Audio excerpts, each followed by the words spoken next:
qu'elle a été affranchie il y a 26 ans par Madame Routier et par conséquent, moi aussi.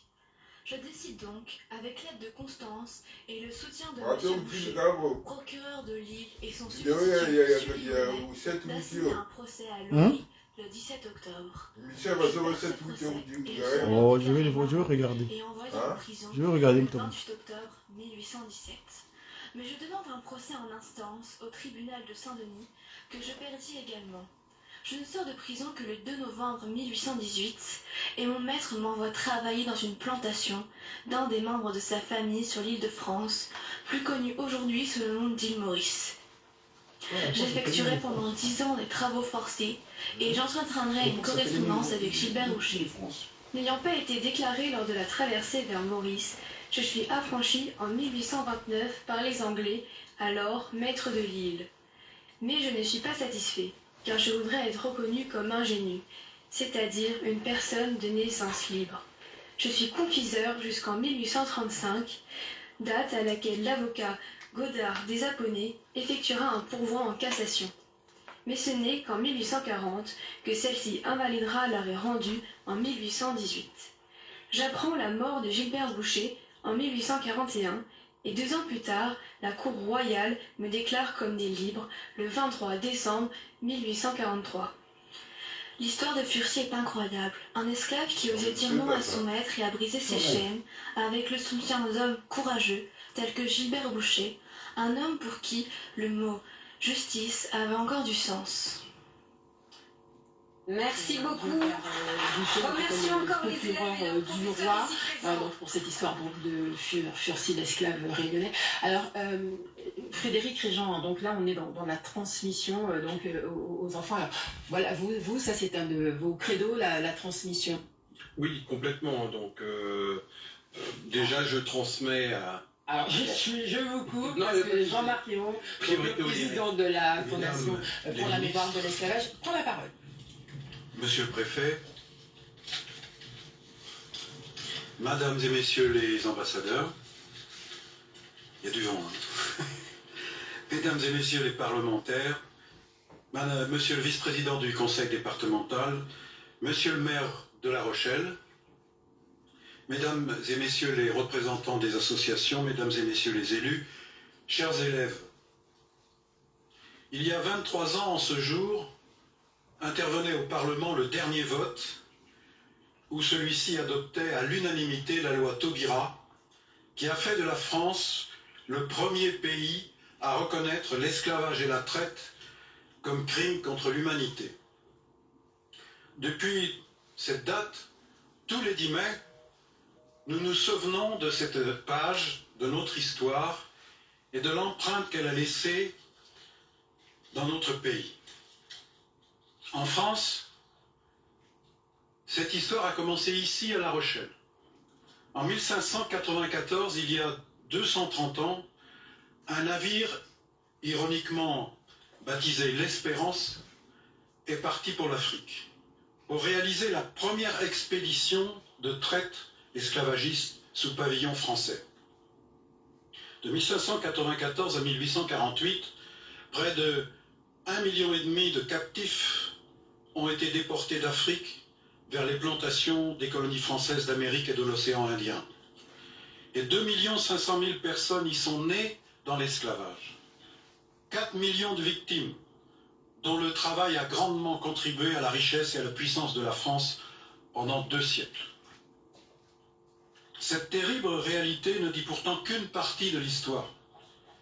Car le 10 mai, nous nous souvenons aussi que ce système a toujours suscité des résistances. D'abord chez les esclaves eux-mêmes. Leur résistance a pris des formes nombreuses. Résistance, les tactiques pour alléger le fardeau du travail forcé ou pour échapper au viol. Résistance, la transmission secrète des savoirs, des pratiques, des rituels issus de l'Afrique. Résistance, le marronnage, la fuite loin de la plantation, pour quelques jours ou pour la vie. Résistance, enfin, les révoltes qui n'ont cessé de jalonner l'histoire des sociétés esclavagistes de l'origine jusqu'à la fin. En 1791, à Saint-Domingue, aujourd'hui Haïti, la révolte s'est transformée en insurrection. Et elle a rejoint le mouvement qui en Europe contestait le système esclavagiste. Car la résistance à l'esclavage fut aussi celle des esprits clairvoyants, qui très tôt l'ont vu à travers lui la perversion du projet colonial. Comme Montaigne, condamnant dans les essais les crimes de la conquête espagnole en Amérique. Après lui, des voyageurs comme Pierre Moreau, des religieux comme Épiphane de Moirans ont dénoncé l'esclavage dès le XVIIe siècle. Les philosophes ont repris leur combat au siècle suivant, allant jusqu'à prédire comme Diderot la venue d'un nouveau Spartacus dans les colonies. Eh bien, c'est cette prédiction qui a été réalisée par Toussaint Louverture à Saint-Domingue. Sous son commandement, les esclaves révoltés ont renversé l'esclavage. Ce sont eux qui ont véritablement accompli le projet révolutionnaire de 1789, celui de la Déclaration des droits de l'homme et du citoyen, en permettant à la France de mettre en accord ses actes dans les Outre-mer avec les principes universels qu'elle avait adoptés à Versailles. Depuis 2015, Toussaint Louverture est honoré ici à La Rochelle, statufié par Ousmane Sow. Cet hommage d'un port qui a dû sa prospérité au sucre esclavagiste de Saint-Domingue est plus qu'un symbole. Il trace un chemin, celui de la reconnaissance qui mène à la réparation. Ce chemin en France, ce sont les collectivités locales qui l'ont ouvert en étant pionnières pour affronter ce passé, en Hexagone et en Outre-mer. En ce qui concerne la mémoire de l'esclavage, ce sont ces collectivités locales qui, comme La Rochelle, comme Nantes, comme Bordeaux, comme Le Havre et bien d'autres, qui les premières ont entendu la société civile, qui ont créé les premiers monuments, organisé les premières expositions, ouvert les premiers musées. Ce sont elles encore qui ont permis la création de la Fondation pour la mémoire de l'esclavage en étant les premiers donateurs. La Rochelle est une de nos collectivités fondatrices. Et je tiens, monsieur le maire, cher Jean-François Fontaine, à vous en remercier chaleureusement, et tout le conseil municipal et la population de La Rochelle. Ce rôle pionnier, monsieur le maire, vous le jouez encore, par l'appel que vous lancez aujourd'hui, pour qu'au nom de l'histoire, la France s'engage dans une démarche de réparation en faveur du peuple haïtien qui subit actuellement une terrible crise. Cette démarche, mesdames et messieurs, elle est juste, car elle viendrait réparer une des plus grandes injustices de l'histoire. Je veux parler de l'indemnité colossale qu'en 1825, la France de Charles X a forcé les anciens esclaves d'Haïti à payer à leurs anciens maîtres, et cela pendant des générations, jusque dans les années 1950. L'année prochaine marquera le 200e anniversaire de cette indemnité dont Haïti ne s'est jamais remise. Voilà pourquoi nous sommes nombreux à espérer que ce bicentenaire sera l'occasion d'un grand geste de fraternité de la France à l'égard du peuple haïtien. Ce peuple auquel nous devons tant. Mesdames, messieurs, l'esclavage n'est pas seulement une page d'histoire. Aujourd'hui encore, plus de 25 millions de personnes continuent d'être exploitées dans des conditions inhumaines, souvent pour produire des marchandises destinées à nos magasins. Aujourd'hui encore, des préjugés inventés pour justifier l'esclavage continuent d'être partagés. Je pense au racisme contre les personnes noires qui continue de déformer les perceptions et d'alimenter les discriminations en Europe, en Amérique, mais aussi en Afrique et dans le monde arabe. Dans certains de ces pays, il est même dangereux de dénoncer cette situation. Je veux saluer ici la militante tunisienne Saadia Mosba, présidente de l'association NEMTI, qui lutte contre le racisme anti-noir qui touche les migrants subsahariens en Tunisie. Ce racisme est un héritage de l'esclavage qui a été pratiqué dans ces régions pendant des siècles. Saadia Mosba se bat depuis des années pour que ce passé soit reconnu et commémoré, et pour que ces effets persistants soient combattus. Mesdames, Messieurs, j'ai le regret de vous dire qu'elle a été arrêtée cette semaine par la police tunisienne. En cette journée dédiée au combat contre l'esclavage et ses héritages, et aussi ses résistances, je veux lui marquer notre soutien et j'appelle avec vous à sa libération immédiate. Je vous remercie.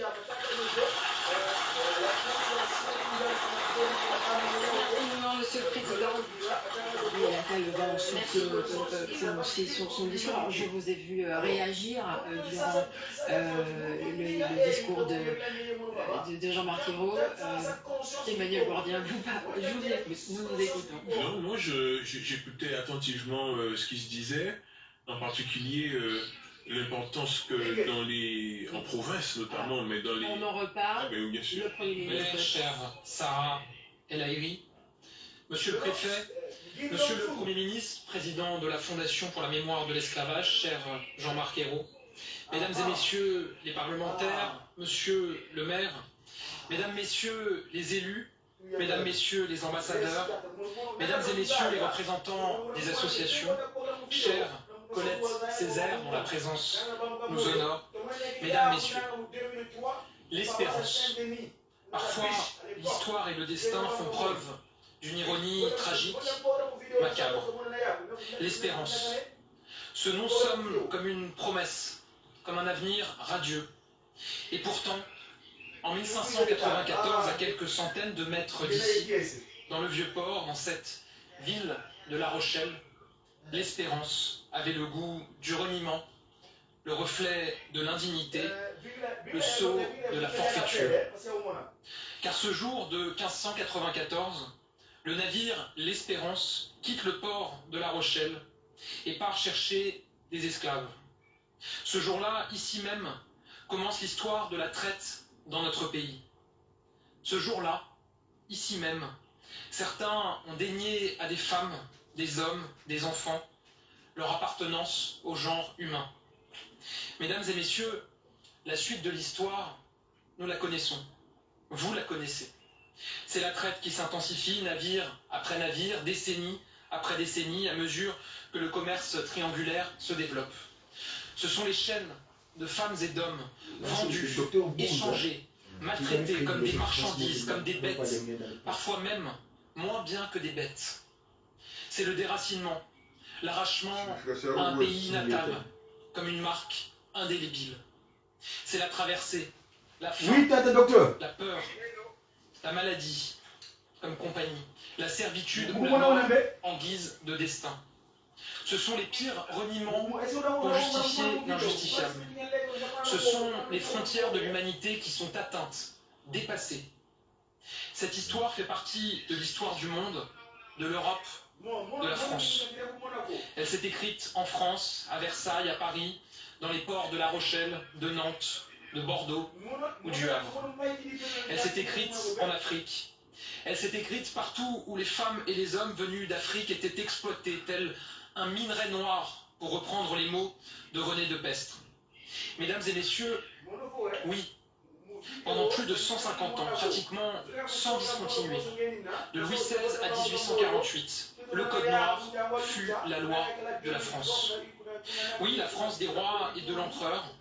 Oui, le pays où s'émerveillaient et où s'éveillaient les Lumières a nourri l'esclavage pendant des décennies. Et ici même, pendant 2 siècles, à travers les tours de La Rochelle, à 447 reprises, des expéditions ont pris le large, scellant les destins d'au moins 160 000 femmes et hommes venus d'Afrique. Le destin de 160 000 femmes et hommes parmi les millions de victimes de la traite et de l'esclavage. Le dire, le reconnaître, ce n'est pas s'affaiblir. Au contraire, c'est grandir. Ouvrir les yeux sur le passé est toujours la meilleure manière de bâtir l'avenir. Toujours la meilleure manière de construire la concorde et la paix.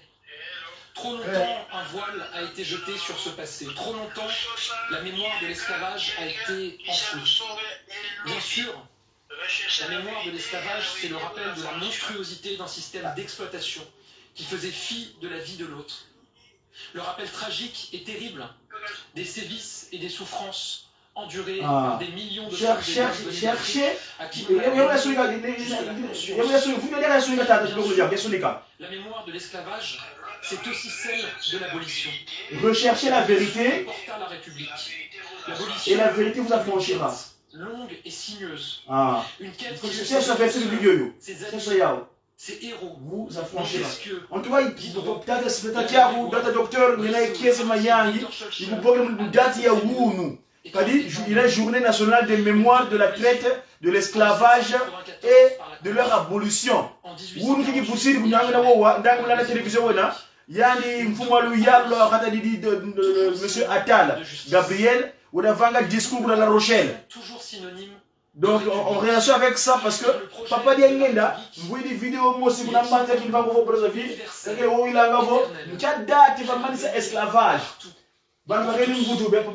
C'était la date qui a été monga vuka wutuka kunchanja angu. Allez, va manier esclavage. 1887. La force, le courage. Et le poids de ceux qui brisèrent eux-mêmes leur fer. Car ce sont d'abord le vent de la liberté. Oui, en 1789, les droits de l'homme et du citoyen furent proclamés, mais les esclaves oubliés.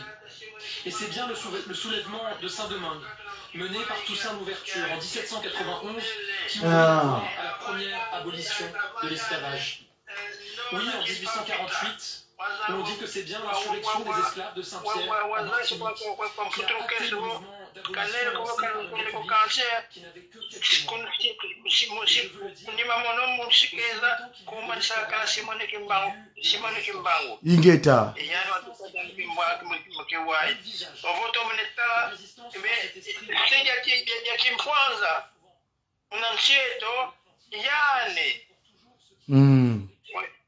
Vanakaza isaka kukakangwa kuna mbanza ngungu tezi vile bazashi kwa mindele kuna nkango yani vo lunkanga kadyambo kanshelu zaya unantwala bembele bamindele shilo kitu kabandove bandove shiba kitu kamindele kalibikeli munkanda nitro kanshi muna kimfwanza tola kama 1960 ebe ndombe obijigulo musenzi indigène du Congo belge wakitoka président akitoka premier ministre akitoka président d'assemblée ainsi de suite et ngeyo kitoka premier recteur à l'université Papa Simon Kimbangu.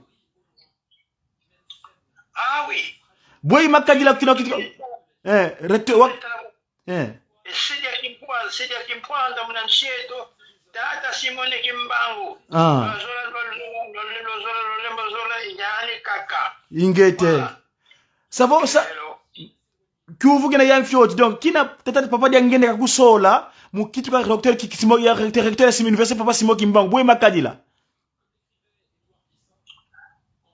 savo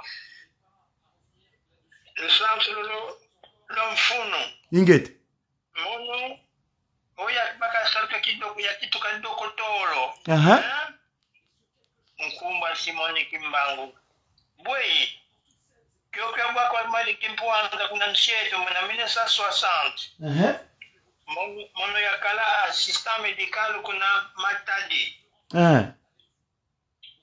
alors vita takala kuna beshibeje bao bazodiaka babakulula msheto vita ya kala kuna Matadi alors le premier ministre Lumumba wafila tata kisolokele Charles mwana wa tata Simon Kimbangu yani wakala ministre du travail yani isatala mvita yina kuna Matadi mkungwa kuna ingeta papa bugwange mugwangena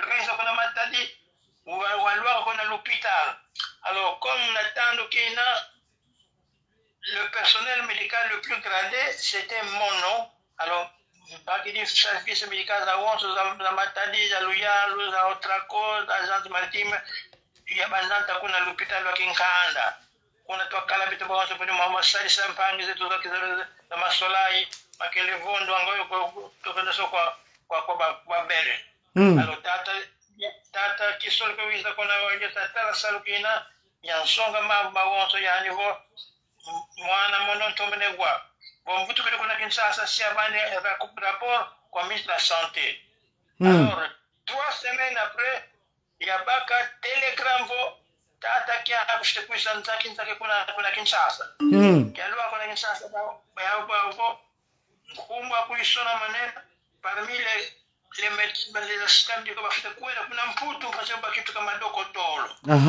Donc, mon fosso ya buya kitu dokotolo, nkumba shimo likimba. Bakishe? Ingeta opa, Bon, alors après, tu y a ma sasa qui dokotolo, mtu na kitasa, mbutu ukote mnasala kama kama solai pendant 10 ans. Il y a une vite dans l'Équateur. Je l'ai au palais de libérer qui s'engage, il faut mettre colonel ça se voit quoi. Après, tu veux qu'elle tout qu'on a Katanga. Il y a filé d'un qu'on invite à Albertville, c'est comme vous appelez actuellement Kalemi.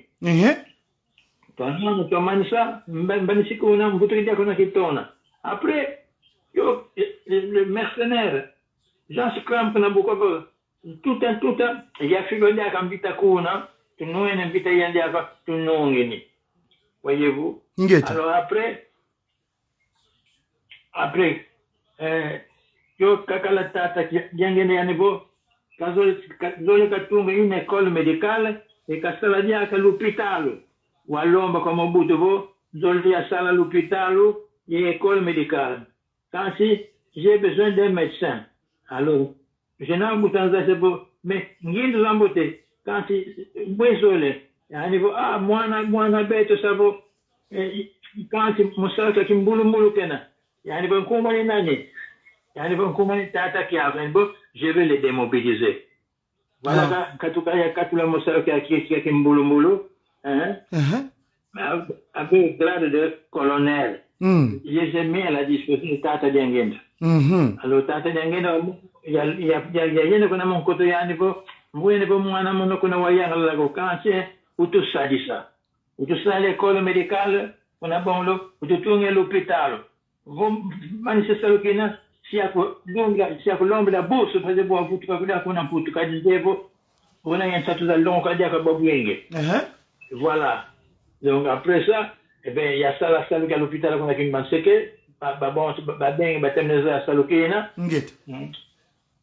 et puis, ça l'école médicale, après, t'as bien pendant la bourse, il y a vous trouvez à Computo pour me spécialiser dans la chirurgie. C'est la chirurgie du cœur. Quand les projets Mobutu Bobatonga Centre international de cardiologie qu'on a lutté. Voilà, vous trouvez bien à Computo pour me spécialiser et devenir chirurgien cardiaque, professeur de l'université.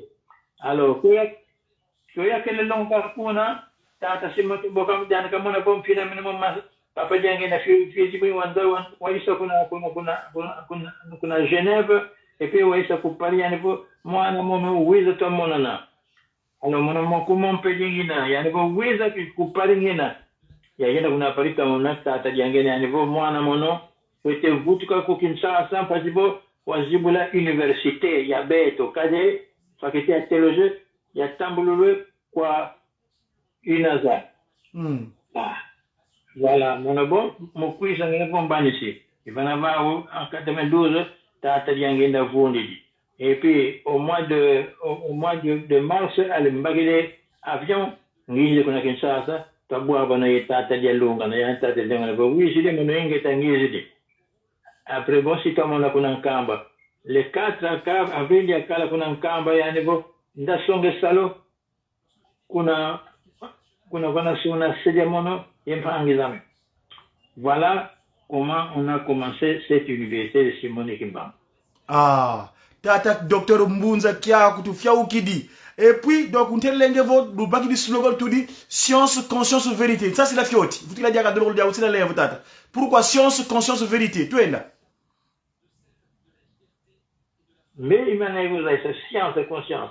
Car il y a votre homme est long au cas.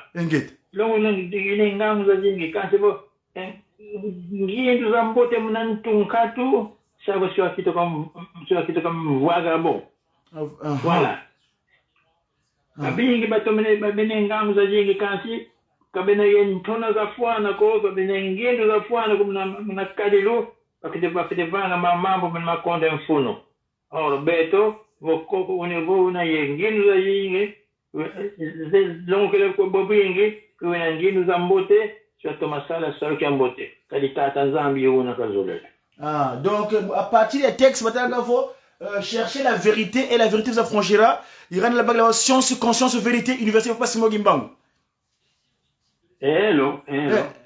Mon yasantu lo kwa masemeto principalement papa diangenda papa qui solo kele et enfin papa de lunga.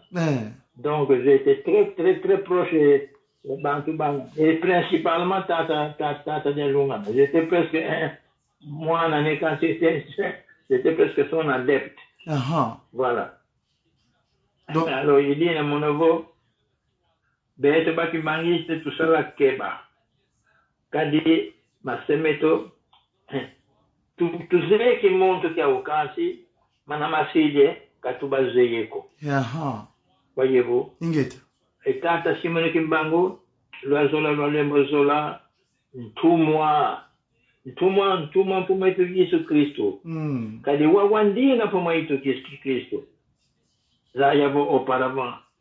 Wakala catéchiste kuna ngombe lutete kwa beka protestant mais kyoka wandinga po moyisi hapo kimbangu fete sala kia mono mfumo Yesu tata kimbangu yani po mono kina kama ngangu za zingi kubwesa hapa sala kina waza sako mama moyo tala mambo mjinga itoko kama mtu mfumo Yesu kwa kumzaisa mambo ya kitu sala. Finalement tata simone kimbango wakwaka wende kuna kimsasa kuna Huilerie de Congo belge l'actuel AHCB l'actuel Marsako wabake salu deux mois 3 mois que on pas njimbo sa ba takatuka ben kama ba njimbo sa kwa poja monto ale tata kimbango ale waenda waputuka waenda kuna kasangulu kwenda teke kwanga ukateka kwanga bakimbango bantu bamonso bazonge kwanga bakimbango quand mon copain va te lever ben ta comme na pose ça ne correspond pas mais kwanga me gategele ibana vota kimbango zaya va visa va kafete vutra kuna nkamba mukungwa une ingete papa merci papa docteur mulana gena wo kwa alors na tata kimbango après kasomba lupango la mon couteau kuna kisasa ale wele teka kwangu na kasangulu pi vutu kile kuna nkamba alors kwa vutu kuna nkamba ale baki mpeva nzambi kotele yekesinga bo mnakumba isu telama ibona kayantikele sa isle bantu fula ma foi et ba on se manaluzeye alors ba protestant ba catholique les codes de frères chrétiens de ngombe batadi ba muntu ntunu sabo bantu bet bazabanye ngene ko tutina al bakan si tata simne kimba donc tata simne kimbango quand je dis ba le kimbangi c'est tout seul à keba tata simne kimbango mtumwa keleka kwa mfumo wetu Yesu Kristo. Oui. Alors bet votre coach mvola ngane mdibundu mpasi kyali. Alors moi ne mambo masono kama les écritures mandombe. Mais moi, Nanduna, c'est moi qui l'ai nommé d'abord assistant à l'université. N'empêche qu'à ce qu'il est devenu dîner dans la foi. Donc, alors, votre fête, Thomas, là, ma sonne quoi, vous me mettez à Diangenda, faites ça attention. Moi, actuellement, nous avons envie de côté muna ingete papa talaka kuna actuellement Russie et Ukraine ingete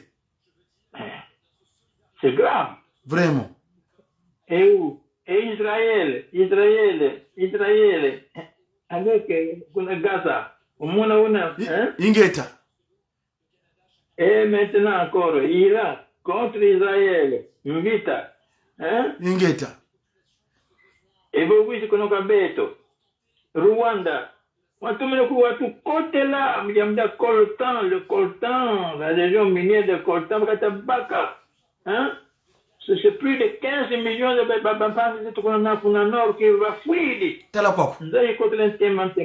Kadi tulembo zaya lukulu lo kuna tentata Simone Kimbangu. Voyez-vous, quand mon président actuel wa visa, allez, le 6 avril comme journée, il y a combat, il y a conscience, il y a tata Simone Kimbangu. Alors, beto vide tata Simone Kimbangu, quand tu as qu'on visa, tout ça là Keba. Bon. Évidemment, Moula Mingenina, si un jour l'occasion vous était donnée, oui, Tamana, Mbunzu et Mbunzu, Meso et Meso, c'est une très bonne chose. Quand il m'a manatouze, tous les Nakolosis là. Singiza ku Montpellier, singiza ku Montpellier, papa révérend, tata doctolo, singiza ku Montpellier, mpasi voto to bavanga émission ya moti mpangi ba ratelki, to sa moyen kuza kutegisa ko parce que baka lu centre la on zeyi, motata Kimbangu. En tout cas ça mais tu yangala le temene yangala mu date ya wunu c'est spécial extraordinairement un 10 mars et un 10 mai. Donc ngayevo lu yindu do conscience hein. Ils sont ngene qui conscience futura dia ka tata do ya conscience sont ngene qui conscience.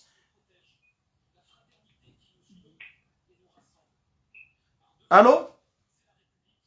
Oui. Mais vous avez la signification, il y a conscience. Ils sont qui conscience. Conscience. Il y a tout le sonika. Oui. Le yin de l'enfouini, c'est-à-dire une connaissance profonde. Ah. Le yin de l'enfouini. Voilà. Donc, phrase il y a université Papa Simon Kimbangu. Donc, science, conscience, vérité. Bouet-le qui te l'a mundinga zeto. Bouet-le qui l'a Congo. Phrase yina. Science, conscience, vérité. Ils sont qui a peu près mundinga zeto. Mais tata qui dit Yangenda, il l'a dit à plusieurs reprises.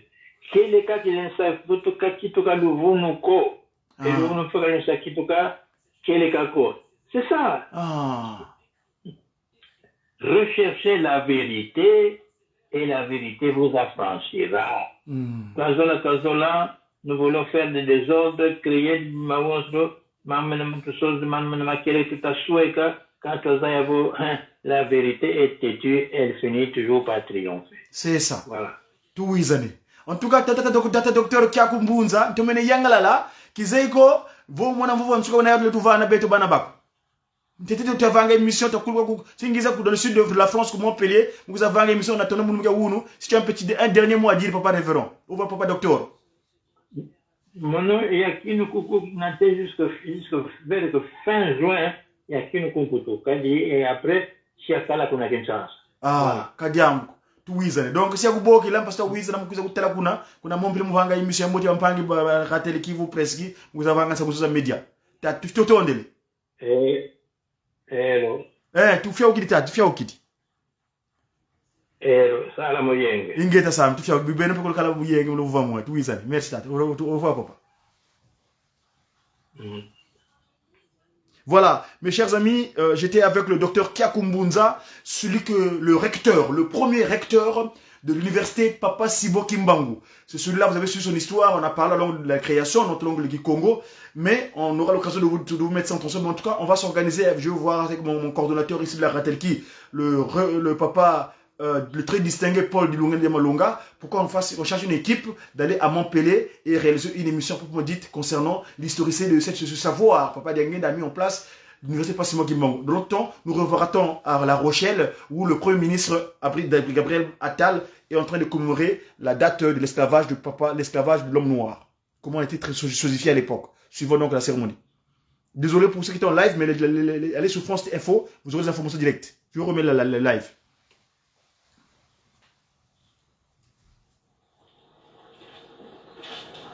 Donc le chef de peur de M. Attal.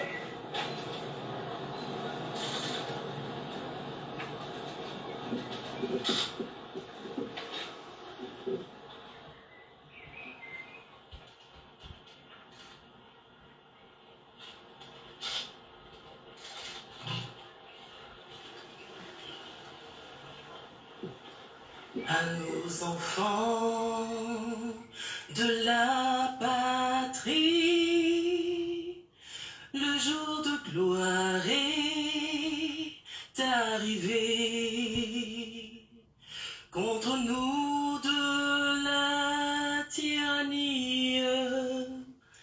l'étendard sanglant élevé, l'étendard sanglant élevé. Entendez-vous dans nos campagnes mugir ces féroces soldats? Ils viennent jusque dans nos bras, égorger nos fils, nos compagnes. Aux armes, citoyens, formez bataillon, marchons, marchons, qu'un sang impur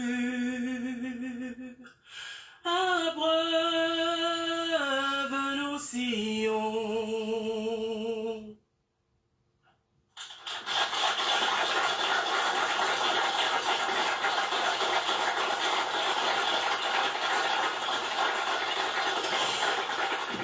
Donc voilà, la Marseillaise donc entonnée. Donc Emmanuel Gordien, je reviens vers vous. Je vous ai coupé la parole. Donc, en revanche, je vais vous faire réagir tout de suite sur ces annonces de Gabriel Attal, label spécifique pour la mémoire de l'esclavage.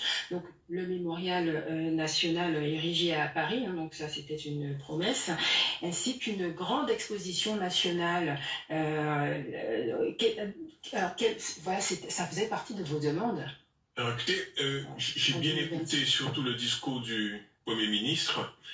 Au fond, il est important effectivement que cette page d'histoire soit connue, soit expliquée, mais il est surtout important que l'on se dise que de cette histoire-là ont été créés des peuples nouveaux. J'en suis un des membres. Et cette histoire-là, la question qui se pose à mon sens, c'est mais qui sont ces gens qui sont nés de cette histoire? Qu'est-ce qu'il y a dans leur tête? Qu'est-ce qu'il y a dans leur cœur? Et par rapport à cela, est-ce que le triptyque de la République, liberté, égalité, fraternité, il s'applique à ces gens-là? Est-ce qu'il y a l'égalité? Est-ce qu'il y a la fraternité? Est-ce qu'on sait profondément comment ces sociétés sont construites et fonctionnent aujourd'hui? Je crois que c'est un élément majeur. Et je me souviens d'ailleurs, ça fait déjà, ça fait 25 ans, quand il fallait commémorer le 150e de l'abolition de l'esclavage. Il y a un mot d'ordre qui avait commencé, tous nés en 1848. Et écoutez, j'étais de ceux qui disaient non. Tous n'étaient pas nés en 1848, non, pas du tout. Il y a eu justement cette histoire de l'esclavage. Et nous avons à ce moment-là, nous n'étions pas très nombreux, un petit groupe, convoqué une marche silencieuse pour penser justement à toutes ces personnes qui avaient vécu ce martyre de la traite de l'esclavage colonial.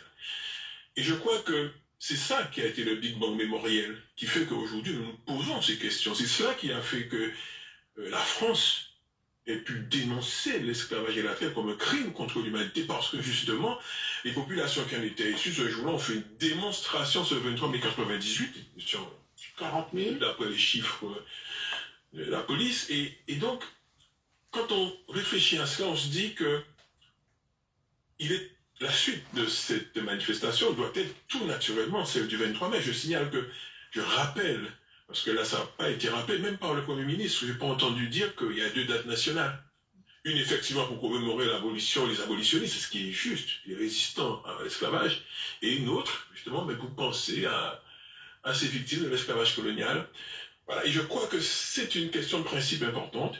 En tout cas, ça fait partie des choses qui sont essentielles. Et d'ailleurs, je me réjouis et nous félicitons que cette proposition que nous avions faite des mémorial national, sur lequel seront gravés le nom de tous les esclaves des colonies françaises que nous avons retrouvés. Je vous signale que le 598, l'association que nous avons créée après cette marche, dont je suis aujourd'hui le président, a fait ce travail de rechercher ces gens-là. D'ailleurs, c'est un des éléments majeurs de notre triptyque à nous, qui est retrouver tous ces esclaves, comprendre leur histoire, notre histoire, et les honorer. Et donc ce 23 mai. Donc le 23 est devenu une date nationale, et je crois que la suite naturelle de tout ce qui a été dit, effectivement, est donc une vraie grande commémoration avec une parole nationale.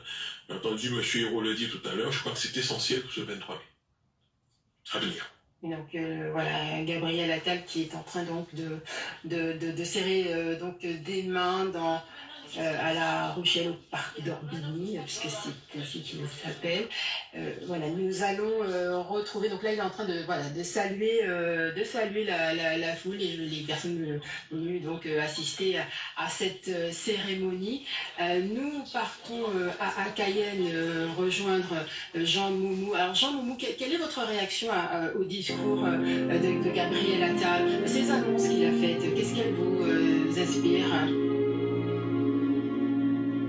Bon, je trouve que c'est très bien comme annonce, et puis de toute façon on voit un glissement sémantique dans la grammaire discursive des présidents ou des premiers ministres. Quand on passe, avant on parlait pas des marrons, avant Jacques Chirac, et puis aujourd'hui de plus en plus c'est les présidents de la République, je pense à François Hollande mais à Jacques Chirac et Nicolas Sarkozy, et les premiers ministres aussi jouent un rôle, intègrent dans leur dynamique discursive ceux qui se sont auto-libérés. Et vous voyez, pour la première fois, j'ai bien écouté, il y a eu les mots Bushinenge, c'est très important, ça résonne pour moi aussi, ça peut signifier quelque chose pour moi d'entendre ces noms bonnis dans la bouche du Premier ministre. Et donc voilà, ça c'est bien, c'est une parole politique, et puis les annonces, c'est très bien. Bon, après, il faut que ces annonces soient suivies des faits. Et ça, c'est ce que nous attendons. Et je pense qu'Emmanuel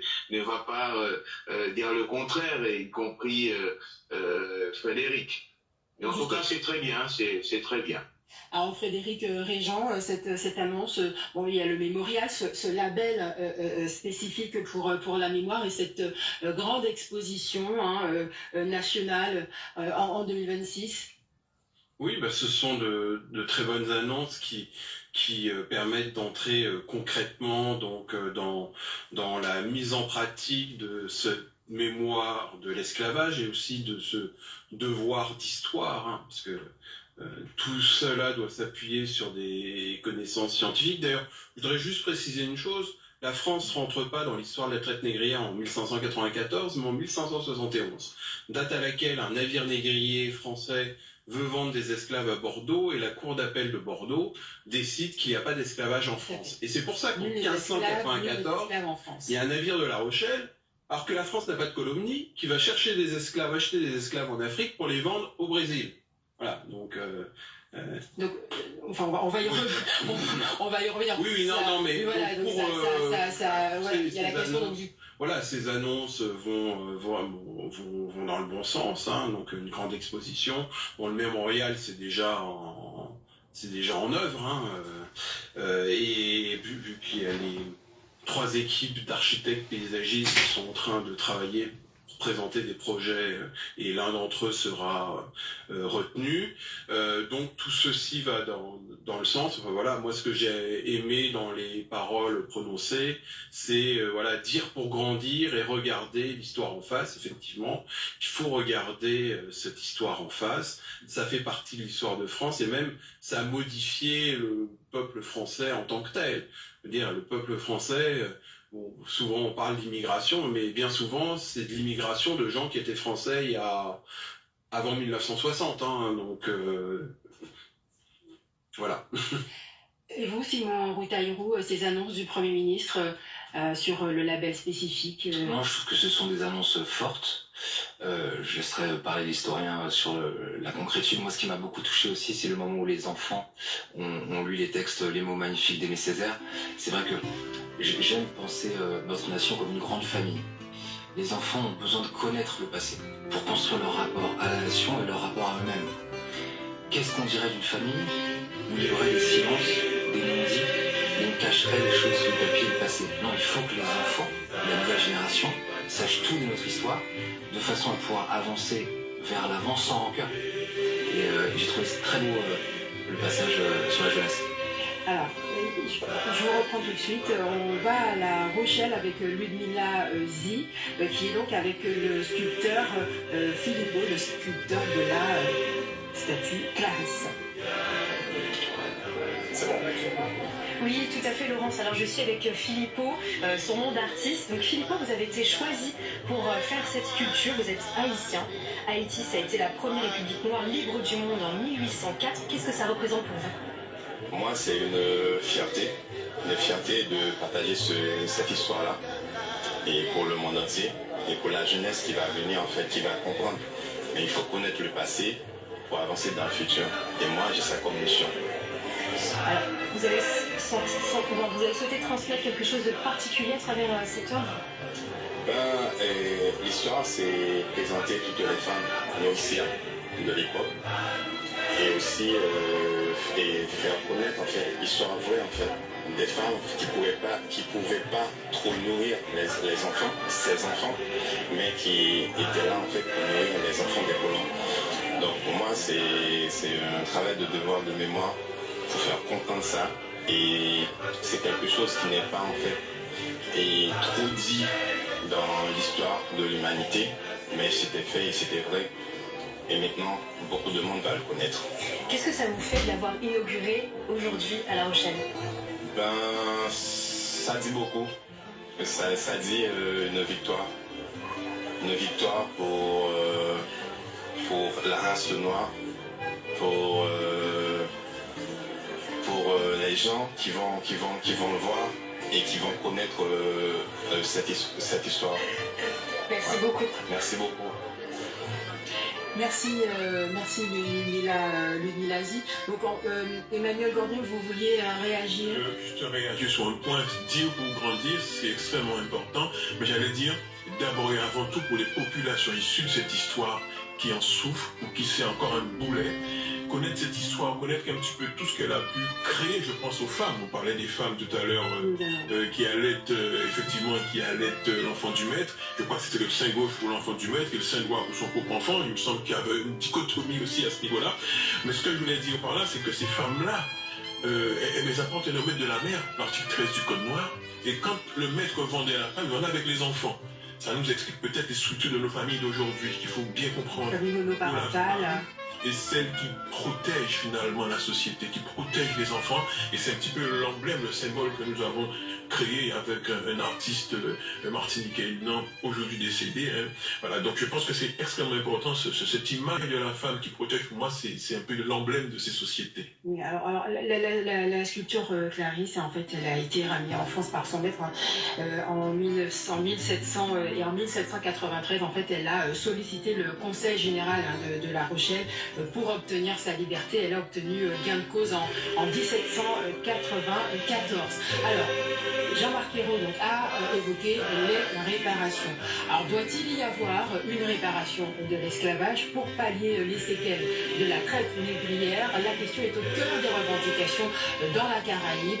L'an dernier, sur l'île de la Grenade, des descendants de propriétaires d'esclaves britanniques ont présenté des excuses officielles. C'est une première, hautement symbolique, comme vous allez voir dans cet extrait du magazine Caraïbes de Martinique, la première. C'est un reportage tourné à Grenade par Cyriaque Saunier et Marc François.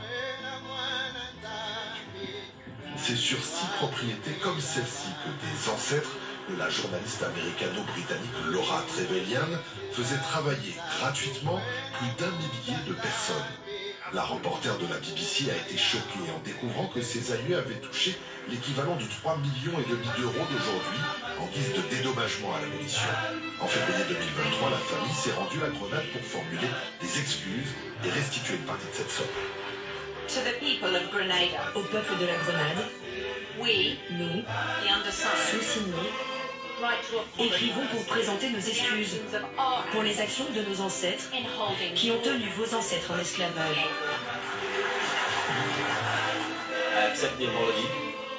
J'accepte ces excuses au nom du gouvernement et du peuple de Grenade. J'accepte ces excuses tout particulièrement pour les descendants des personnes esclavisées sur les diverses propriétés de la famille Trevelyan. à Grenade. Et j'accepte aussi ces excuses au nom des citoyens de la Caraïbe comme un premier pas dans la bonne direction. En plus de cette lettre d'excuse signée par une centaine de membres de cette famille aristocratique britannique, les Trevelyan ont donné de l'argent à l'université des West Indies et au comité national des réparations. 117 000 € ont ainsi été versés personnellement par Laura pour abonder un fonds communautaire destiné à financer des projets éducatifs et économiques à Grenade. Un premier acte individuel de réparation qui a bousculé les esprits sur place. Mais dans les rues de Saint-Georges, lorsque l'on demande aux passants ce qu'ils attendent précisément des réparations, les réponses sont très variées. Ceux qui ont réduit nos grands-parents en esclavage peuvent nous rendre quelque chose, ce serait très bien. Pour le développement des pays du tiers-monde, oui, je crois. Car ces pays n'ont pas toujours les moyens financiers de, comment dirais-je, se développer. Je ne pense pas qu'ils devraient payer pour quoi que ce soit, car le passé, c'est le passé. Maintenant, c'est au futur que nous devons penser, pas au passé. Non, je ne pense pas. Nous devons nous développer par nous-mêmes. Nous n'avons pas besoin de leur argent? Non, nous n'avons pas besoin de leur argent. Il nous faut notre propre argent. On retourne à La Rochelle où nous allons rejoindre Ludmila Zi. Ludmila Zi, vous êtes avec le maire de La Rochelle qui a lancé un appel pour que la France aide Haïti. Oui, tout à fait, Laurence. Alors, je suis avec le maire de La Rochelle. Monsieur le maire, vous avez prévu de parler à Gabriel Attal à propos d'Haïti. Qu'est-ce que vous souhaitez lui dire? Écoutez, il faut que la France soit présente aux côtés d'Haïti. Nous traversons une épreuve épouvantable. Aujourd'hui, ce sont les gangs qui tiennent la capitale. Et donc, il faut tout d'abord une période de rétablissement de l'ordre et d'un pouvoir démocratique. Mais il faut que dès ces conditions soient réunies, que la France apporte une aide massive. Il y a l'affaire de la dette, évidemment qu'on doit. Mais nous, collectivités territoriales, nous le faisons déjà et nous sommes prêts à aider Haïti. Puis il faut appeler le monde de l'entreprise. Parce que la dette, à l'époque, elle a été payée aux entreprises. Et que l'État français soit le garant d'une opération de financement dans la durée. Ça ne puisse pas faire un gros chèque, il s'agit de le faire régulièrement, que les Haïtiens puissent savoir, dès que les conditions de paie sont réunies, que la France sera fortement à leur côté. C'est l'affaire de notre histoire, mais c'est aussi l'affaire de la coopération d'aujourd'hui. Alors, je reviens sur cette cérémonie nationale à La Rochelle. C'est un symbole fort? Très fort. Vous savez, mon prédécesseur illustre, Michel Crépeau, avait déjà fait le musée du Nouveau Monde. Nous avions, avec son successeur, Maxime Bonneau, mis en place la statue de Toussaint l'ouverture. Et puis, j'ai eu la chance d'aller en Haïti de nombreuses fois. Je suis allé dans la cave officielle, je suis allé dans des caves associatifs, parce que nous accompagnons Haïti avec la génération de La Rochelle. Et tout cela, il faut continuer cet effort. Donc, on est très marqué. J'ai été donner des cours à l'université de Manade, j'ai fait les écoles de Port-au-Prince avec le maire. Et aujourd'hui, il n'y a plus de maire, il n'y a plus de structure politique. Donc c'est ça l'urgence, rétablir un pouvoir démocratique en Haïti. Et puis, voilà, j'ai un attachement particulier à tous ces pays qui ont souffert, aux régions d'ailleurs, aux départements, que ce soit la Guadeloupe, la Martinique, la Réunion, puis bien sûr Haïti qui aujourd'hui paye le prix fort, tout ce qu'ils ont subi, les dictatures, les cyclones, les tremblements de terre, et aujourd'hui les pandémies. Ça fait de nombreuses années que La Rochelle, la ville de La Rochelle, travaille sur ce... Absolument, ça fait près de 15 ans que nous aidons les associations sur deux grands thèmes, l'éducation par une part et la formation professionnelle d'autre part. J'ai remis des trousses à outils à des centaines de jeunes haïtiens et on est prêt à continuer, sauf que les conditions matérielles aujourd'hui sont extrêmement difficiles à Port-au-Prince. Je vous remercie, monsieur le maire. Merci beaucoup. Merci Luby. Alors c'est vrai qu'effectivement la ville de La Rochelle a gardé un lien très fort avec Haïti. Alors justement cette dette, c'est lors du paiement forcé de la dette de l'indépendance sous le roi Charles X en 1825. En 1825, ils ont dû verser 90 millions de francs hors de l'époque pour réparer les préjudices causés aux colons. Mais il n'y a pas les préjudices causés aux esclaves n'ont pas été dédommagés comme partout dans les colonies. Alors que sait-on exactement de cette dette, Frédéric Régent? Alors, déjà, premièrement, cette dette, ce sont les présidents haïtiens, Pétion, puis Boyer, donc qui étaient des mulâtres, qui ont proposé d'indemniser les anciens propriétaires. Alors, ce sont les propriétaires, ce n'est pas la France qui a demandé au départ, ce sont les présidents haïtiens qui ont proposé ça. Pour quelle raison? Cette indemnité leur permettait de garantir la propriété foncière de ceux qui avaient finalement remplacé les anciens colons, c'est-à-dire des gens, les militaires de couleur d'Haïti. Ensuite, en 1825, donc, la France, le roi de France, Charles X, a accepté cela et mis en place donc, cette indemnité qui était de 150 millions de francs or à l'époque, ce qui était une somme considérable. Il faut rapprocher ça, par exemple, l'indemnité... Ça avec les intérêts. Alors, oui, vu que Haïti n'avait pas l'argent, Haïti a été obligé d'emprunter de l'argent à des banques françaises, et donc le prêt, au départ, c'était remboursable en 5 ans, et finalement, ça s'est échelonné jusqu'en 1876, mais après, il y a d'autres... Pourquoi on parle de 1950? Parce qu'après, il y a eu d'autres emprunts qui ont été faits, mais qui concernent moins Haïti. Donc, ce qu'il faut bien comprendre, c'est que cette indemnité, c'est une indemnité qui est voulue par le gouvernement français, qui est voulue par une très petite élite haïtienne qui veut que son indépendance soit reconnue. Parce que si son indépendance n'est pas reconnue, en fait, ils veulent deux choses.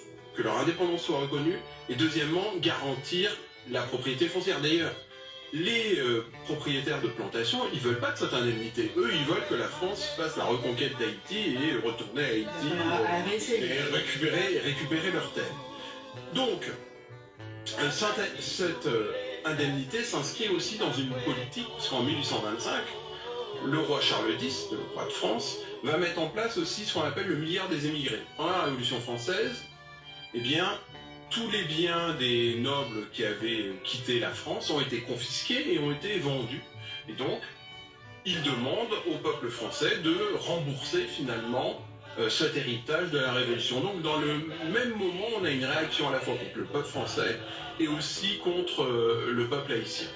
Alors, il y a eu une enquête des journalistes du New York Times qui estime en fait cette dette aujourd'hui, le montant à 560 millions de dollars, et sur 200 ans, les pertes générées pour Haïti, le scénario le plus pessimiste est de pertes économiques est de 21 milliards de dollars, le plus optimiste 115 milliards de dollars, 8 fois le PIB du PIB haïtien. Alors, quelle doit être la réponse de la France et des États-Unis? C'est compliqué parce que, comme l'a indiqué le maire de La Rochelle, d'abord il faut restaurer l'état de droit, l'État. On ne peut pas déverser de l'argent à Haïti s'il n'y a aucune structure digne de ce nom pour l'accueillir. Le problème d'Haïti, là, c'est quasiment l'absence d'État. C'est les gangs, qui ironiquement se sont intitulés G9. Ouais, ils ont une petite culture internationale, mais c'est face à ça. Et moi, je suis toujours très partagé alors qui doit rétablir l'état de droit? Je pense que la dernière chose à faire, c'est que ce soit les Français ou les Occidentaux qui le fassent.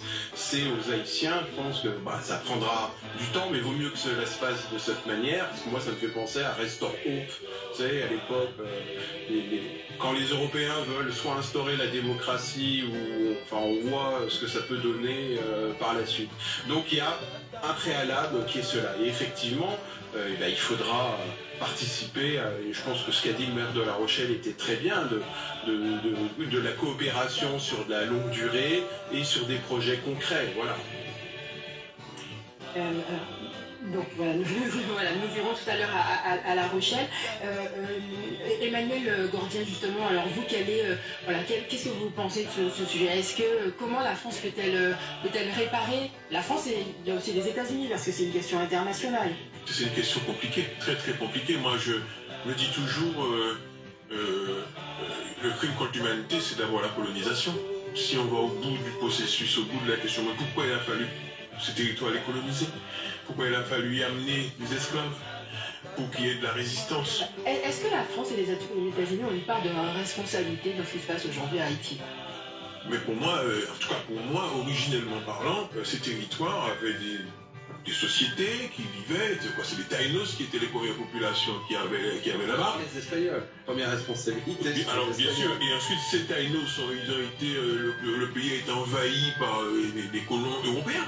Je crois que c'est ça qu'il faut se dire, et qu'il y a une question beaucoup plus générale qui est posée, mais je pense toujours, moi, dans ces cas-là, aux sociétés qui ont été créées, qui ont été conçues dans ce système impossible.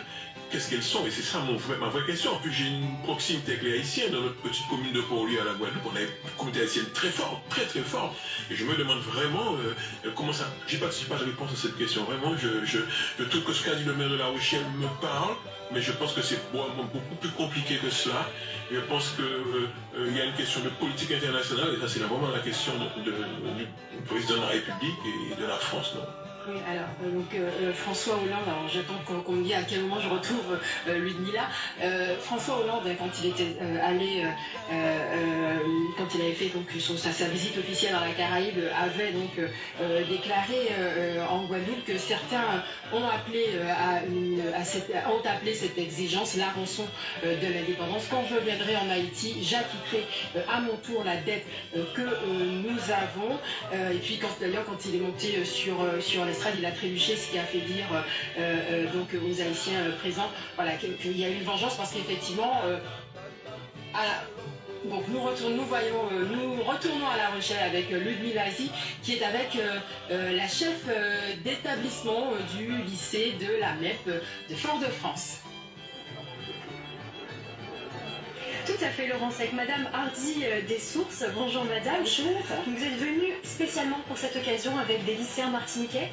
Oui, nous sommes venus avec une classe, des élèves de classe de seconde et de première du lycée AMEP de Fort-de-France, lycée qui a été créé à l'initiative d'Aimé Césaire en 1970.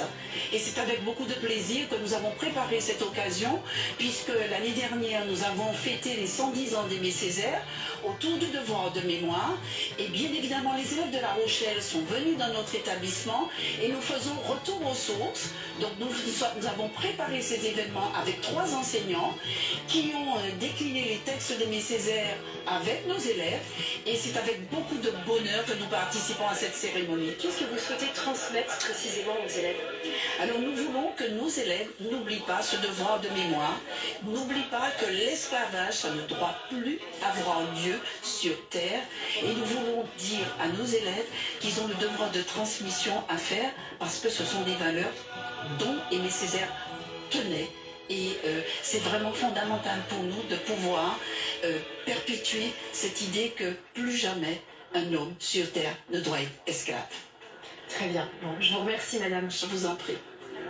Merci Ludmilla. Alors, donc on a vu la question des réparations concerne aussi plus globalement la Caraïbe et aussi les Antilles. Alors qu'est-ce que vous pensez donc de cette démarche que nous avons vue tout à l'heure de ces descendants de propriétaires, de colons qui vont à la Grenade pour réparer financièrement l'implication de leurs ancêtres à l'esclavage? Oui, c'est une très bonne chose. Et d'ailleurs, la démarche doit d'abord venir d'eux, parce que les grands bénéficiaires de ce système de l'esclavage colonial, ce sont des négociants, ce sont des planteurs, ce sont des marchands. Alors l'État soutenait, les États monarchiques soutenaient cela au nom de la puissance, parce que, en gros, la logique était la suivante. Si vous voulez avoir une flotte commerciale, il faut avoir des colonies. Si vous voulez avoir une marine de guerre, il faut avoir une flotte commerciale. Parce que c'est sur la flotte commerciale que les marins s'entraînent à naviguer sur les mers. Mais les grands bénéficiaires de cela, vous voyez, c'est pas le peuple, c'est pas le paysan du fin fond du Poitou qui bénéficie. Au contraire, lui, il paye des impôts pour financer cette politique coloniale.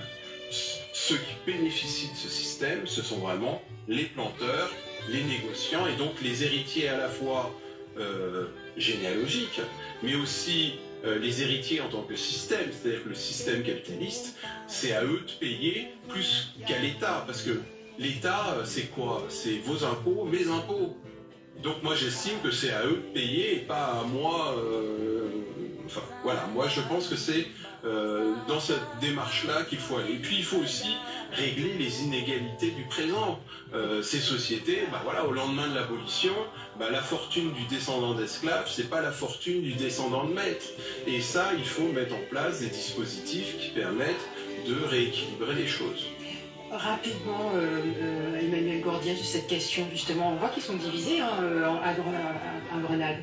Mais là, je vois que la question des réparations est plus sur le seul angle, des réparations financières. Mais moi, quand je pose la question globale de l'esclavage, je me pose d'abord la question, mais qu'est-ce qu'il faut réparer? Vous avez des sociétés qui sont nées, il y a un chaos identitaire, des questions des trucs de l'estime de soi, le racisme et le ressentiment aussi. On a toujours besoin de chiffrer le blanc qu'on n'a pas pu chiffrer quand on était esclave. À mon avis, il y a ces questions qui ne sont pas du tout prises en compte, des questions psychologiques, etc. Je pense que c'est important. On retourne à La Rochelle. Ludmilla Nazi est avec la ministre de l'Éducation, Nicole Belloubet. Mais finalement, Nicole Belloubet n'est pas là. Oui, je dois dire, allez, ce qu'a dit Emmanuel, quand on dit réparer, il y a aussi l'idée que l'histoire avec un grand H est incomplète. Donc, ce qui est très touchant dans la démarche de ces descendants d'esclavagistes qui vont demander pardon, c'est que vous imaginez le niveau d'empathie qui est le leur. Vous imaginez à quel point cette histoire est vivante à leurs yeux.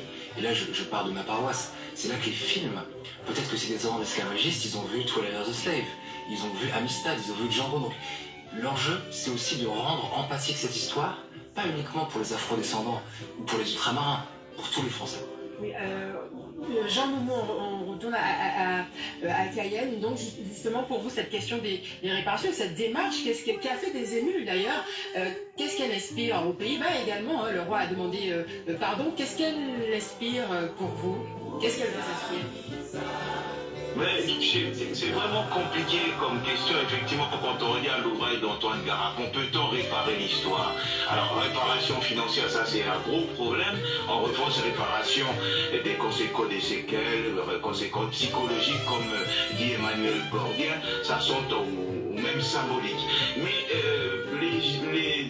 les descendants d'esclavisés ne pensent pas voir la réparation comme étant des réparations symboliques, mais un versement d'argent en fait individuel. Et on le voit avec ce qui s'est passé au Suriname. D'ailleurs, il y a une incompréhension. Aujourd'hui, ils arrivent à comprendre, mais non, on n'aura pas l'argent au niveau de la banque, c'est simplement si on a des projets, on va nous accompagner.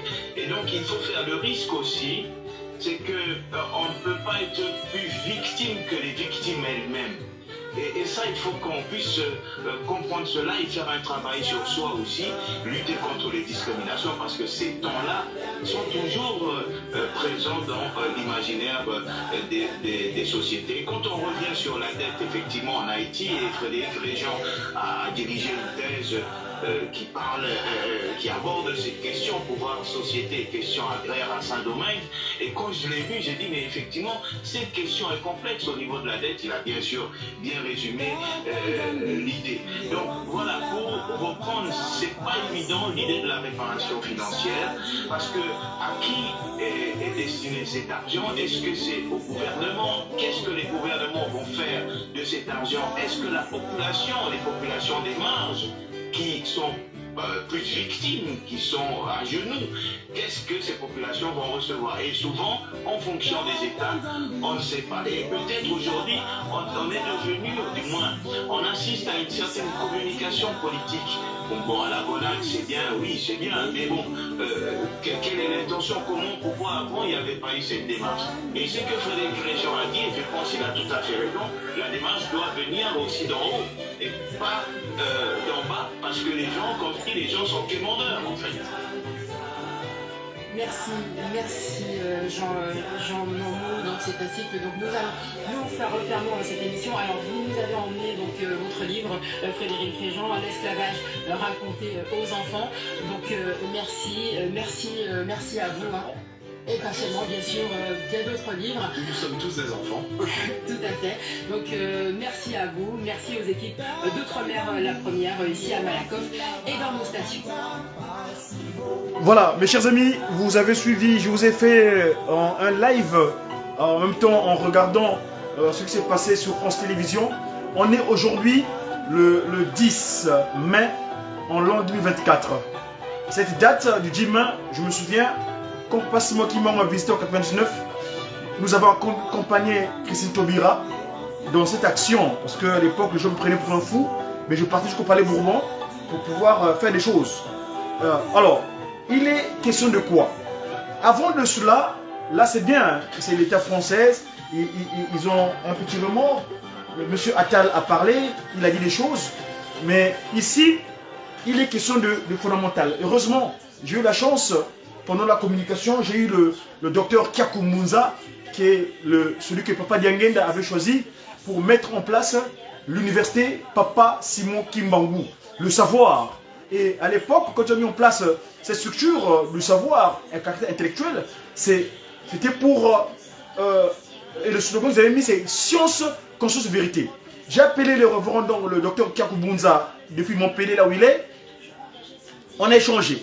Et il m'a... Parce que Tata Kimbangu, d'ailleurs, avant de continuer s'il vous plaît, parce que c'est d'abord lui, d'abord Papa Simon Kimbangu, c'est lui.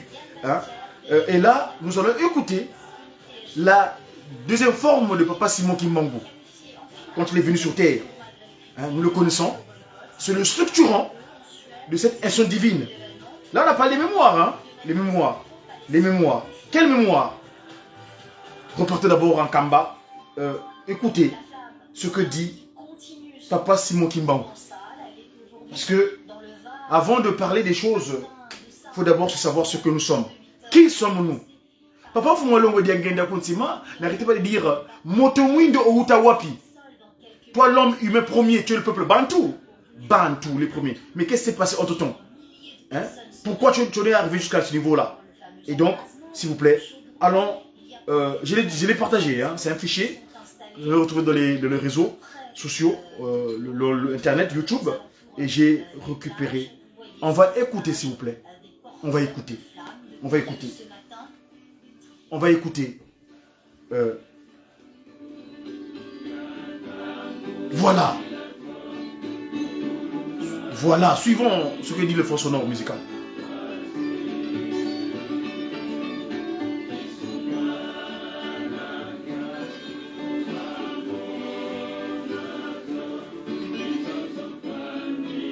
Suivons.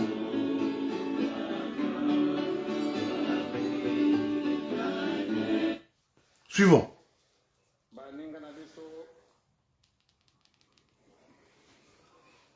Bakamataka bato mwindu ebele babake kuteka bango lokola soko marchandise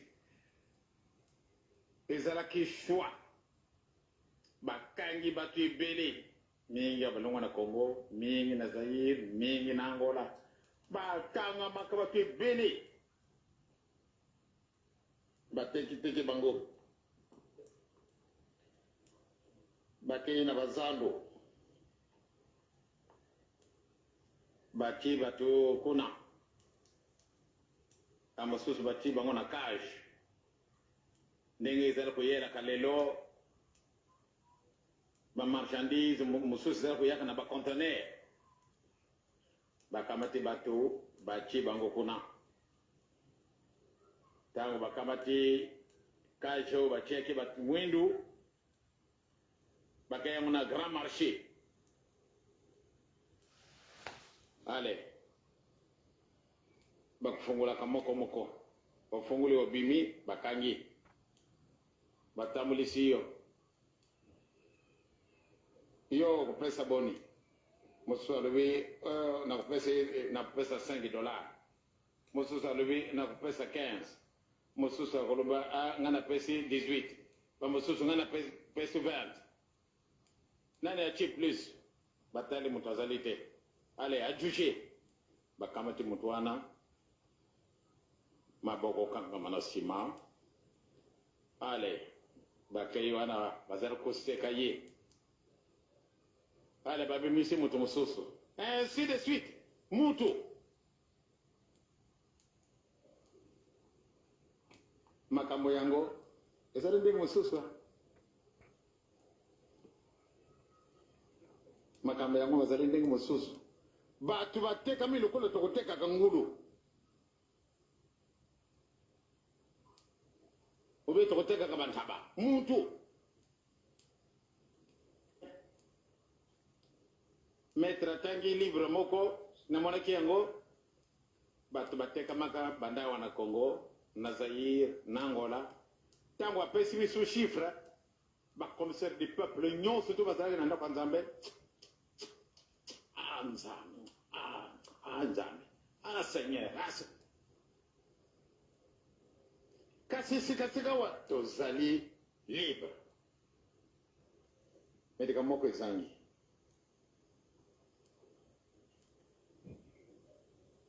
mpassion surtout la vente des esclaves et si là qui n'a mobonini nani aibi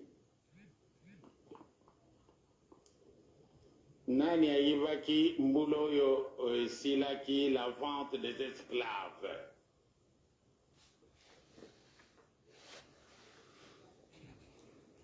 hein comment non combien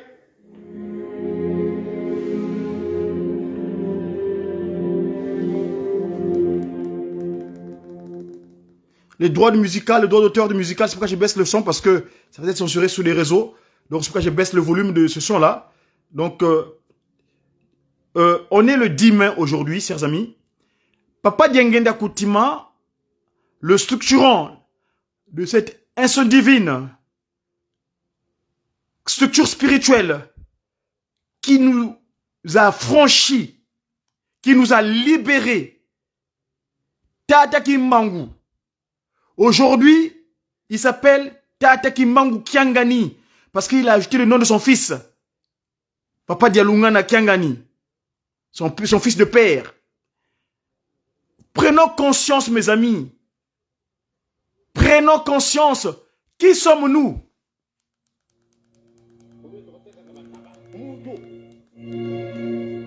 Mais c'est extraordinaire.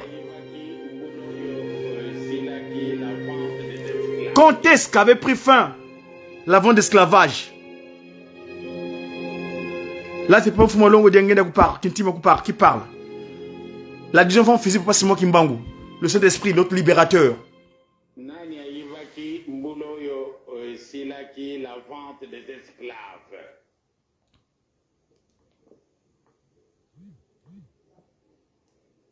Hein?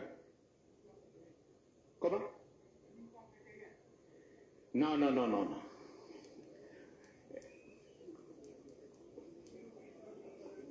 Combien? Maman Batata. 1887. Et papa, si votre maman bouta magambola nini?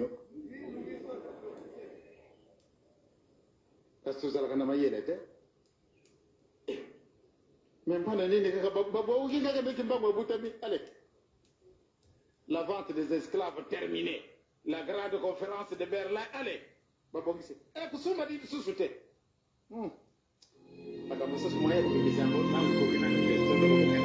Papa et maman.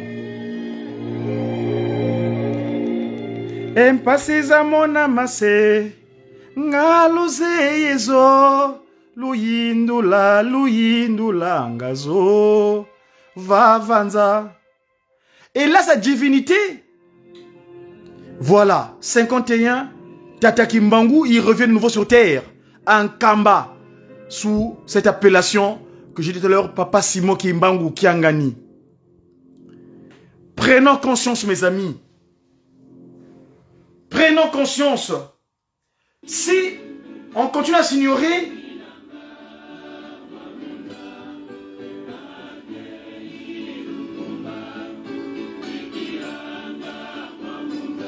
si on n'est pas conscient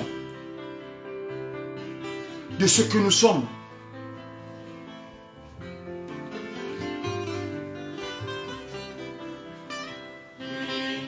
Mutundombe,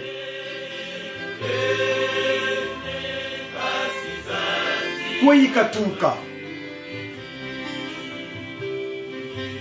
l'homme demandeur, l'humain demandeur, c'est ça la signification de nommer. Nous venons, ça veut du verbe nommer. D'où venons-nous? Qui sommes-nous?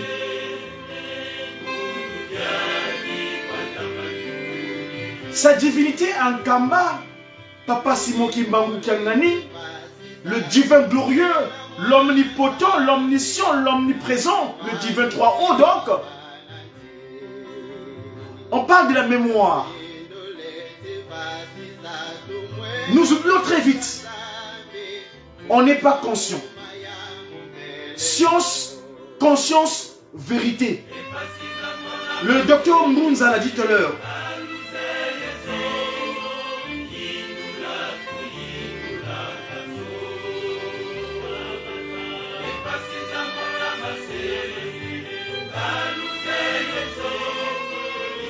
Pensons à ces 37 000 familles, 150 000 martyrs. Ça, c'est au niveau de l'action de Tata Kimbangu. Parce que bien avant, nous avons fait état ici. Le chef du gouvernement de l'État français était à La Rochelle, où ils ont mis en place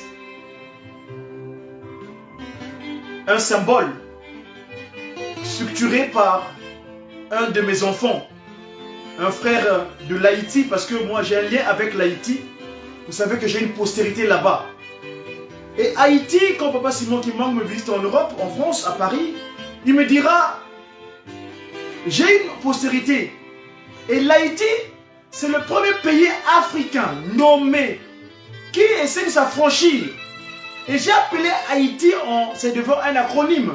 C'est les humains, H comme humains d'Afrique, issus d'Afrique, Haïti, par la traite impérialiste. Les humains d'Afrique, issus d'Afrique, humains d'Afrique, Haïti, issus humains d'Afrique, immigrés par la traite impérialiste. Voilà, Haïti. J'ai mon premier fils, ma postérité agarienne, parce que j'ai une postérité agarienne, c'est celui que j'ai rappelé mon frère aîné, qui est décédé ici en 99, je l'ai appelé Wavutuka Merlin. Merlin, dont j'ai signifié l'acronyme, c'est la mission d'évangélisation pour rétablir la lignée initiale des Noirs, Merlin. Hier, j'ai fait une mission ici avec mon frère, mon très cher frère, Nakavoa Serge.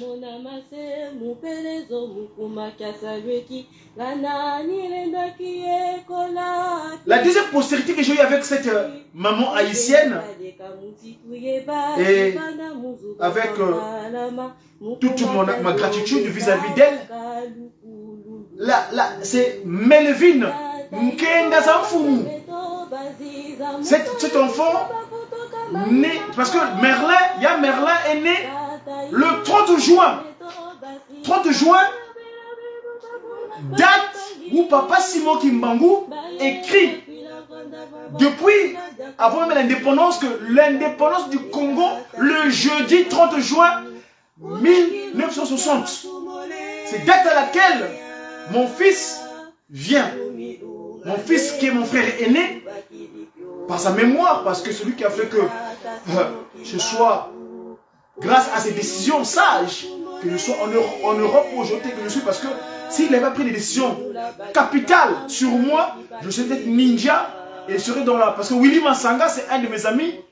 On a grandi à Nzoko et on a, dans notre jeunesse, on a entrepris un petit peu ensemble.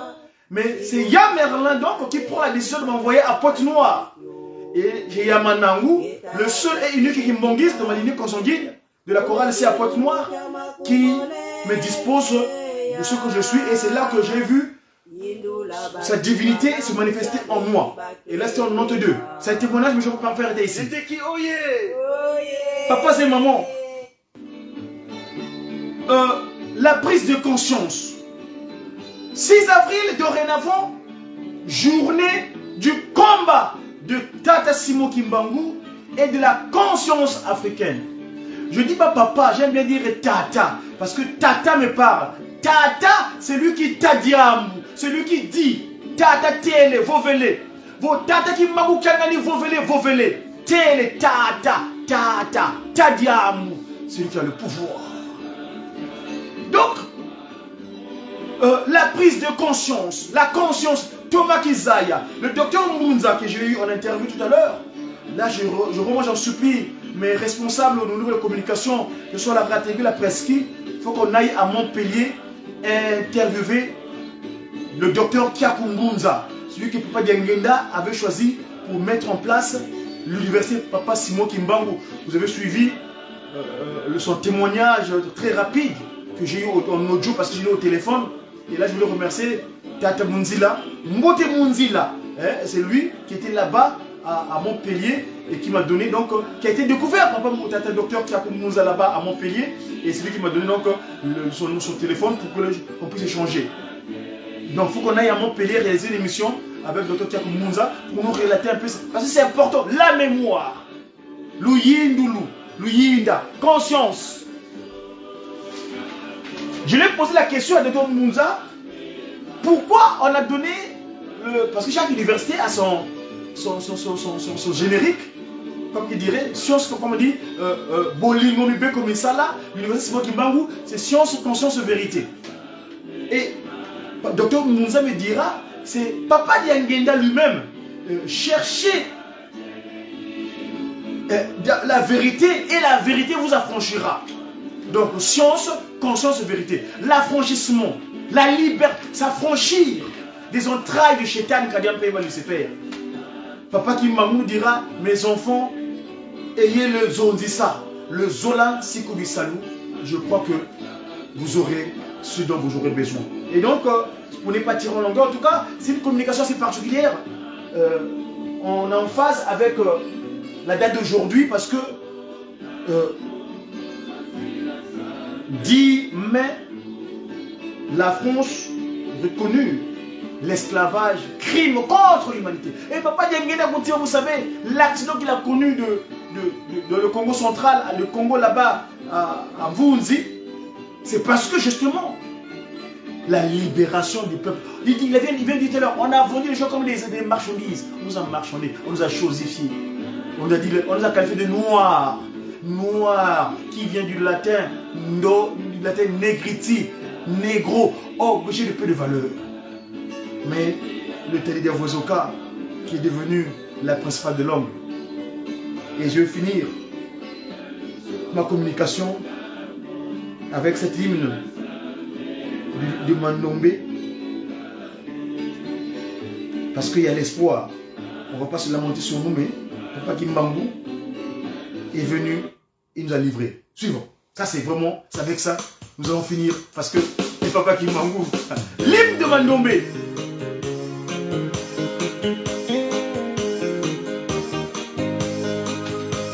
Voilà, c'est fini. Papa Kimbangu, soyons seulement comme ça ce que nous sommes.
Christ Jésus, qui va naître jour J-15, le 25 mai, Papa Dialoungana Kiangani. Voilà. Les trois glorieux. Papa Kititi.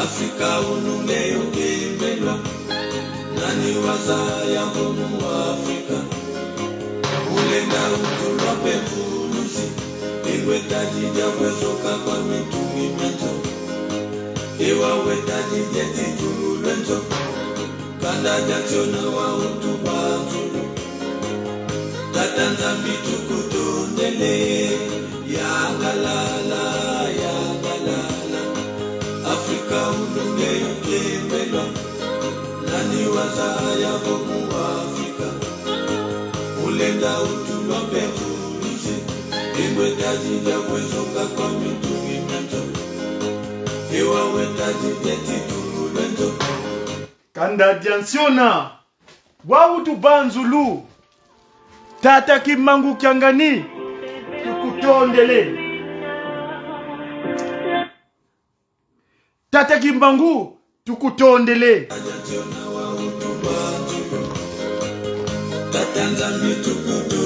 Voilà le Christ qui va naître dans 15 jours. Papa Dialoungana Kiangani.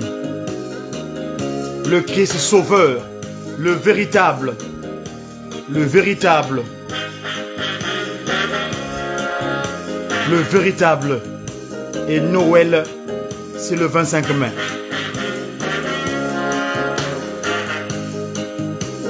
Merci à vous pour votre attention. En vous souhaitant une bonne journée. Nous sommes en région parisienne dans le cadre de cette action ambassadeur en tant que un enfant de Kimbangu digne, un Kimbangu en miniature. Wenda Kubatele Dia Congo.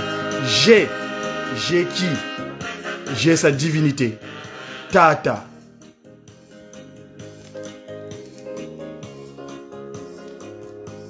Kimbangu. Tata Nkwatulendo. Ma Ndombe. Prends toi qui demande temps. Il nous a donné ce dont on a besoin dorénavant pour nous développer. La science Mandombe. Ma Ndombe. Prends toi qui demande temps. Ne va plus chercher ailleurs. C'est un Kamba, notre référencement. Sans Kamba, on n'est rien. Merci à vous et un très bon week-end. À bientôt. C'est mon Dia Congo ou Nakubaté. Fogole.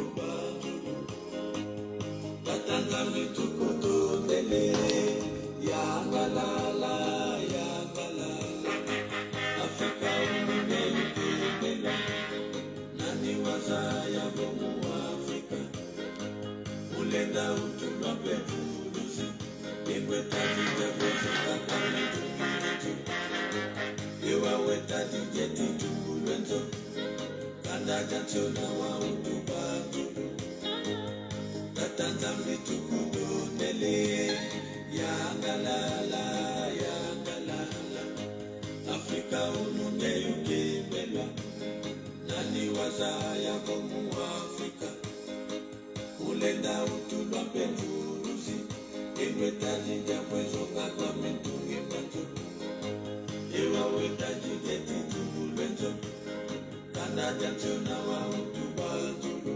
Tata Kimbangu Kiangani, nous te rendons grâce et honneur.